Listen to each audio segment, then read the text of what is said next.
tenemos una pregunta del licenciado Héctor Carro de Ensenada. Dice, ¿qué plazo se señala en la Constitución para que un funcionario público dé respuesta a una información que solicita un ciudadano?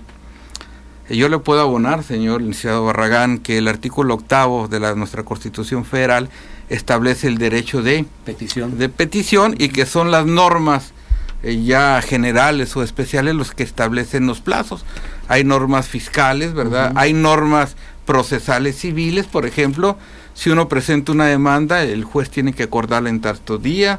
En el Código de Comercio también se establecen, es decir, la Constitución, el artículo 8 establece el derecho de petición, pero son las leyes especiales o generales que establecen la que regulan los tiempos. Así es. Importante nuestra Constitución actual, que desgraciadamente ha tenido innumerables reformas y ediciones. Como 400, ¿no? Y se ha convertido ya en una ley reglamentaria difícil de leer, sumamente técnica en algunos apartados, y por eso se ha pensado en hacer una Constitución más de acceso a las personas. Pero coménteme, la Constitución actual se divide en dos partes, una parte dogmática y una parte orgánica que establece la organización del Estado mexicano, pero para nosotros, para nuestro público, la parte dogmática es verdaderamente importante. ¿Por qué, señor licenciado? Bueno, porque en esta parte, que es la primera parte de la Constitución, los primeros 29 artículos. Los primeros 29 artículos, se establecen las garantías y los derechos del ciudadano, del mexicano, e incluso de cualquier persona que esté en territorio nacional, ¿verdad? Que ingrese, tiene derecho a acogerse a estos beneficios.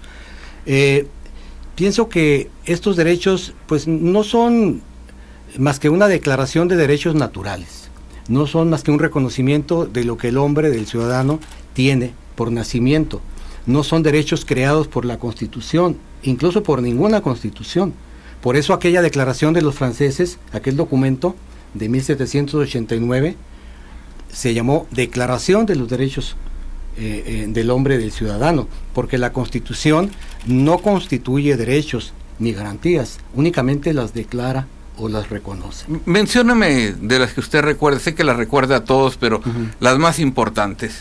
Bueno, para mí la más importante es el derecho, jurídicamente hablando, como abogado, es el derecho de audiencia, que se respete. El derecho de acceso a la justicia. El derecho de acceso a la justicia, el derecho de audiencia, que nadie puede ser privado o molestado en sus posesiones, derechos, pertenencias, sino a través de un juicio o a través de una orden de una autoridad competente. Porque este artículo combate la impunidad oficial.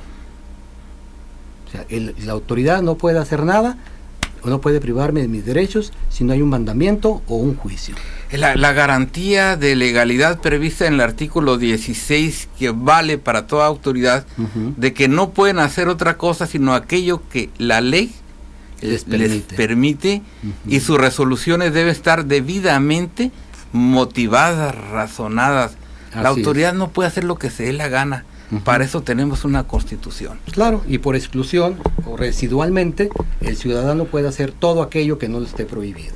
Y ahora que estamos hablando tan libremente, el derecho de la libertad de expresión. También. Lo que usted realiza muy bien, el derecho que tiene a escribir libremente, ¿verdad? De asociarse. El derecho de tránsito hoy, por la vía de hecho restringida, ¿no? Sí, por la cuestión de la inseguridad y la violencia estamos restringidos en esa libertad, porque la Constitución establece que el mexicano podrá circular libremente por el país y entrar y salir de él sin necesidad de salvoconducto o identificación. El pasaporte mexicano sirve únicamente para el extranjero. Para el extranjero, no para los aquí. Países extranjeros. Aquí podemos circular libremente.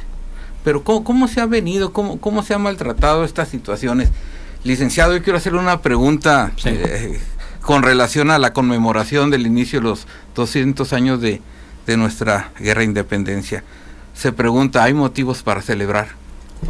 Mira, un sector de la población ha criticado muy acremente los festejos del bicentenario y del centenario, porque dicen que ha sido muy dispendioso, porque ha habido muchos gastos.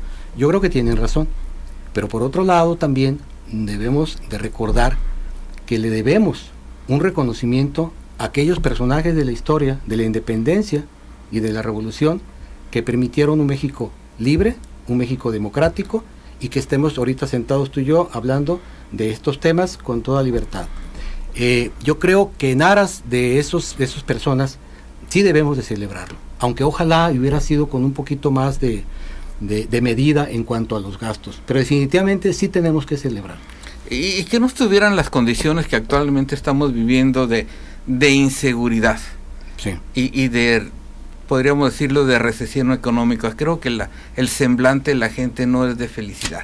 Pero sí tenemos por qué celebrar. No lo es, pero le debemos nosotros un reconocimiento a esas personas que murieron, a Hidalgo, Allende, Aldama, Jiménez, Madero, Zapata, Villa, todos ellos. Y las mujeres, Juárez, la sí, corregidora, Josefa Ortiz de Domínguez, Leona Vicario, que lucharon por darnos un México independiente, distinto. Hay que recordarlos con respeto y con admiración.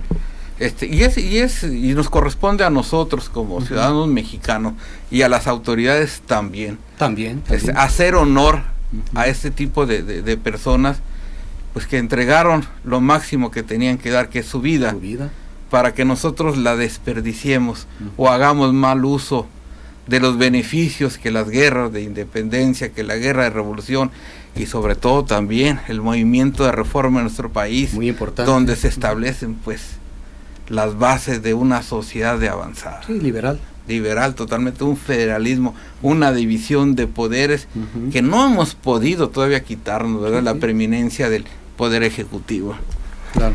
Señor licenciado, solo me resta darle las gracias por habernos acompañado, yo sé que su agenda es sumamente atareada, siempre cargada de actividades, pero qué bien que vino para darnos esa noción de México a través de sus constituciones. Pues gracias a ti nuevamente por invitarme, y es la tercera vez que me haces ese honor, y estoy muy a gusto de estar aquí contigo y compartiendo estos comentarios con el teleauditorio.